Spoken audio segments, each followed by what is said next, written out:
สบายดีพี่น้องลูกหลานคนลาวคนไทยอยู่ใส่กันแล้วแต่ที่เฮาหอมเสรีภาพและประชาธิปไตยทุกท่านพี่น้องยินดีต้อนรับทุกท่านเข้าสู่รายการเสียงประชาชนลาว Voice of the Lao People Welcome to everyone bienvenue à tous เด้อพี่น้องเด้อเจ้าขอบใจหลายๆน้องธนพรสบายดีมนสบายดีสำราญเนาะสบายดีทุกท่านเด้อพี่น้องเด้อขอห้องเพลงชาติไปเลยเนาะศาสตร์ลาวตั้งแต่เดิมมาขึ้นชื่อลือซา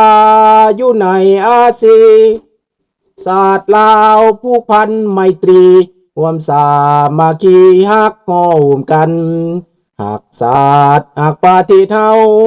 หากเจ้าพวกกิจกิสาผู้มักความศาสนาแต่บูหันมาฮักษาดินแดน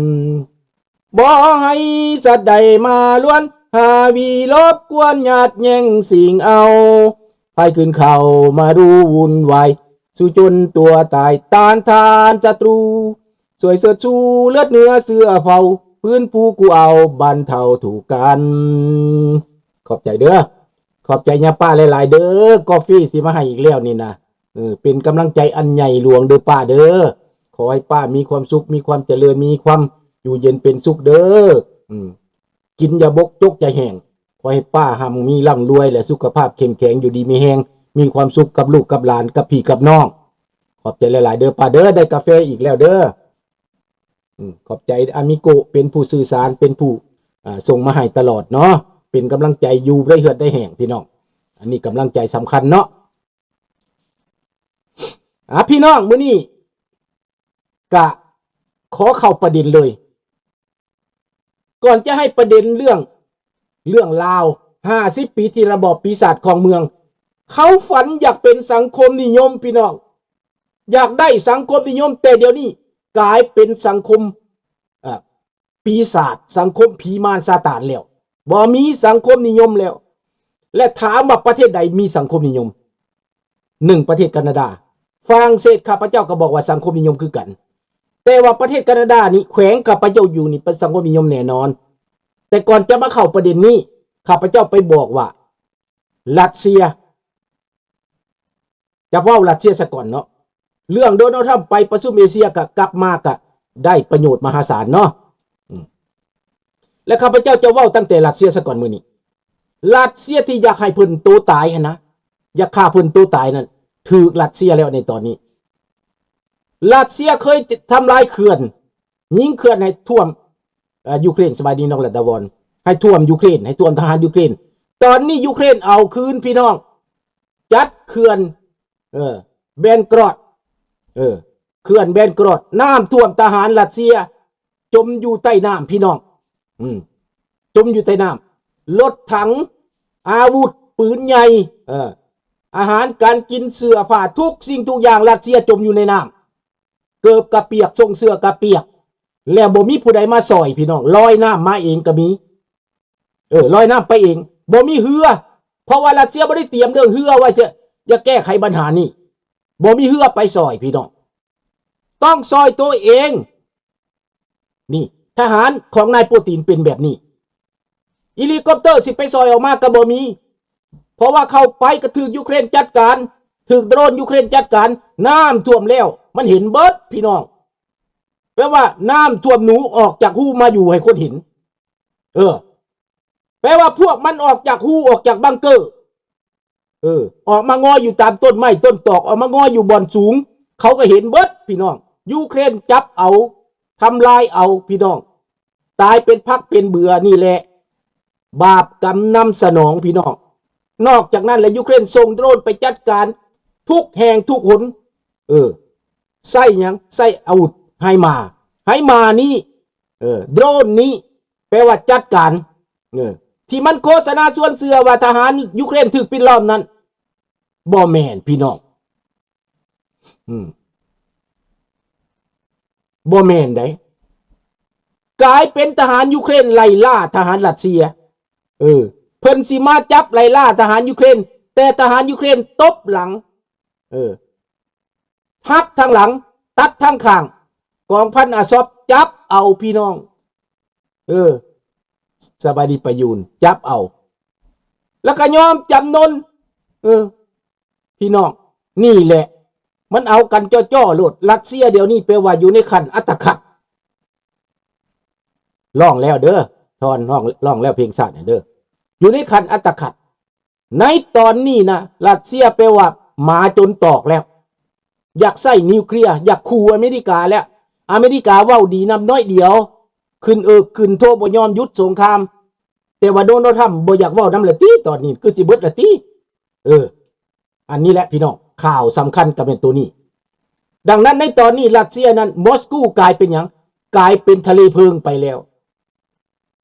แล้วแนวหน้าของรัสเซียก็อยู่ในเบนกรอดกับกากีฟใกล้ๆกันนั้นกลายเป็นเมืองบาดาลไปแล้วไผจื้อได้ตอนยูเครนเฮ็ดทำอิฐตอนรัสเซียไปลิปิดรอบเมืองกรุงเคียฟทำอิฐยูเครนก็ทำลายเขื่อนตัวเองเพื่อน้ำท่วมหัวมันพี่น้องน้ำท่วมลูกน้องบักปูเดี๋ยวนี้มันกลายเป็นปูอยู่หนองน้ำแล้วปูนั่นนะสมชื่อว่ามันเป็นปูอีหลีได้ปูอยู่ในหนองน้ำพี่น้องบ่เป็นอย่างมาประทันบ่เป็นอย่างเด้อทอนเด้อดังนั้นพี่น้องลูกหลานผู้อยากรู้จักความจริงที่อยู่ในลาวนั้นพวกท่านไปฟังตั้งแต่ข่าวซ่องเดียวไปฟังตั้งแต่ซ่องของพวกที่ว่าโปรนะเขาห้องว่าโปรรัสเซียจะเป็นซ่องไทยก็ตามซ่อง YouTube หรือ Facebook ของไทยก็อย่าที่มันโปรรัสเซียโปรจีนนั้นพวกนี้มันต่อต้านอเมริกาเฮาเลยไปเสือมันปั้นน้ำเป็นตอนพวกนี้นะพี่น้องข้าพเจ้าไปฟังและปั้นน้ำเป็นตอนพวกโปรรัสเซียนี่นะสิเป็นลาวสิเป็นไทยสิเป็นจีนก็อย่ามันโปรรัสเซียมันก็เว้าไปตามนั้นแหละมันก็ตื่มกระแทมเอาพี่น้องสบายถ้าเป็นกิโลจับมาทอดแม่นเดี๋ยวนี้มันเป็นปูแล้วเป็นปูตายกระแดงแล้วเป็นปูตายจมน้ำแล้วตอนนี้นะเห็นบ่อันนี้มันโทษกรรมของมันแล้วพัดแม่นยามหนาวอีกนิชาตามันเป็นยามหนาวอีกหน้าหนาวขณะหนาวนี่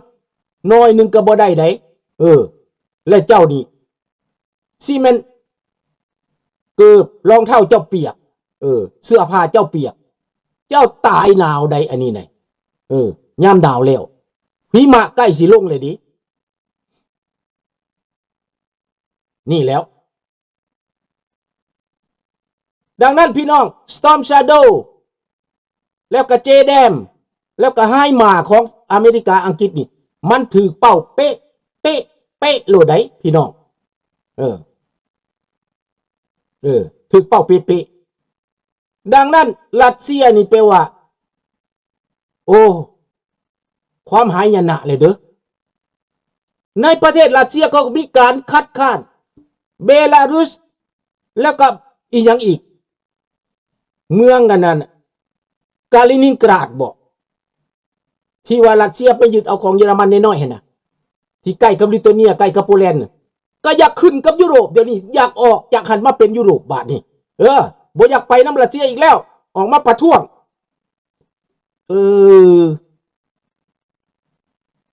แต่ว่ามีแต่ลาวแดงยังบ่ตื่นเด้อลาวแดงนี่บ่ตื่นแปลว่าฮึกขนาดแม่นแล้วฮึกขนาดในตอนนี้นะแปลว่าตัวกันตลอดปิดหูบังตาประชาชนข่าวตั้งแต่ตัวเองอันเดียวข่าวบ่เปิดเป็นข่าวบ่กว้างและก็บ่มีนักข่าวมีแต่ตัวไปเรื่อยๆข่าวรัสเซียบาดนี้ข่าวตัวนี้ให้ฟังแล้วจะมาเว้าเรื่อง50 ปีที่ระบอบปีศาจคอมมิวนิสต์ตัวประชาชนลาวทั้งประเทศและตัวชาวโลกทั้งโลกพี่น้องตอนนี้แขวงคำมวนกลายเป็นแขวงมาเฟียพี่น้องจำพ่อมันจังฆ่าตำรวจให้แล้วหัวหน้าตำรวจใหญ่เจ้าแขวงคำมวนและหัวหน้าตำรวจพากันกินเงินของพวกคอเซ็นเตอร์ของพวกสแกมเมอร์ของพวกโจรสีเทาพากันอาศัยกินนะพวกนี้ร่ำรวยกลายเป็นเศรษฐีใส่ลูกน้องออกมาด่าพวกเฮาพี่น้องโจรพวกนี้ แตกมาแต่ไทยแตกมาแต่เขมรแตกมาแต่ประเทศไทยที่กระเจ้าไล่จับแตกมาแต่พม่าพี่น้องเข้ามาอยู่ลาวเดี๋ยวนี้นะมาซื้อจับจองเบิดแถวเมืองท่าแขกนะท่าแขกขมวนมันเป็นเมืองน้อยๆพี่น้องประชากรก็น้อยบ่หลายแต่เดี๋ยวนี้มีแต่ประชาชนจีนสีเทาประชาชนจีนนักเลงขี่โลภขี่ลักจีนคอร์รัปชันจีนสแกมเมอร์พี่น้องแม่นแล้วคุ้มหัวมันบักตำรวจก็ถือคุ้มหัวกินเงินเขาก็สิถือนาพี่น้องดังนั้นแม่นแล้วแม่นเขาบ่ฮู้ภาษาฟังมันก็บ่ฮู้ข่าวต่างประเทศมันบ่ฮู้มันเงิกงากมีตั้งแต่พวกมีความรู้ได้หนึ่งเขาฟังได้นอกจากนั้นประชาชนบ่ฮู้อีโหนอีนี่หยังถ้าบ่เป็นข่าวภาษาลาวแล้วบ่ฮู้เลยบ่จักเลยคันว่าพวกสาวหนุ่มนักเรียนก็บ่ฟังหยังฟังแต่หยังฟังแต่กระท่อมฟังแต่ใบซาฟังแต่ยาม่าฟังแต่ยาอีมันเป็นแนวนั้นและฟังตั้งแต่เบียร์แต่เหล้าบ่ได้ฟังความก้าวหน้าบ่ได้ฟังความเปลี่ยนแปลงบ่เป็นอนาคตแห่งชาติไปเลยพี่น้องอันนี้อยู่ภายใต้ระบอบของพวกปีศาจของเมือง50 ปีผ่านมาเดี๋ยวสังคมนิยมที่พวกมันฝันนะอันแบบนี้ว่าสิเป็นสังคมนิยมได้นะให้มึงเฮ็ดอีก200 ปี300 ปีก็ยังบ่เห็นสังคมนิยมเลยความฝันของพวกลาวแดงโฆษณาส่วนเสือยางเอาเป็นเอาตาย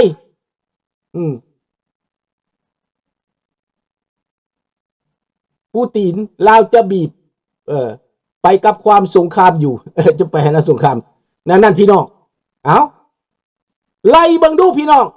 สังคมนิยมข้าพเจ้าสิมาบอกเมืองข้าพเจ้าอยู่สังคมนิยมมันแปลว่าหยังสังคมนิยมนี้เป็นสังคมโซเชียลเดโมแครตเห็นบ่เป็นสังคมที่หับใส่สังคมหับใส่คนหับใส่ประชาชนเขาห้องสังคมโซเชียลและ politics social ก็หมายความว่าการเมืองที่เอื้ออำนวยความสะดวกบริการประชาชนเห็นบ่สิเว้าให้สิเปให้มันเป็นแปลนออกมาอีกตืมเขาเฮ็ดหยังแน่บริการด้านสาธารณสุขบริการด้านโรงพยาบาลบริการด้านการเฒ่าแก่ความสะดวกแบบเวลาบำนาญให้ความสะดวกเบิดกับผู้เฒ่าผู้แก่มีนโยบายหลายนโยบายที่ช่วยเหลือผู้เฒ่าผู้แก่ดูแลเบิ่งแยงความเจ็บเป็นในรุ่นคนทุกข์คนยากเรือนหลวงมีHMMมีโลจมังโลจมังโมดิกว่าซั่นไปสำหรับรายได้น้อยกระจายน้อยรายได้หลายกระจายหลายไฟฟ้าก็อยู่ในนั้นรัฐบาลดูแลเบิ่งแยงใช้งบประมาณมหาศาลที่ไม่หับใช้สังคมนี้เขาฮ้องว่า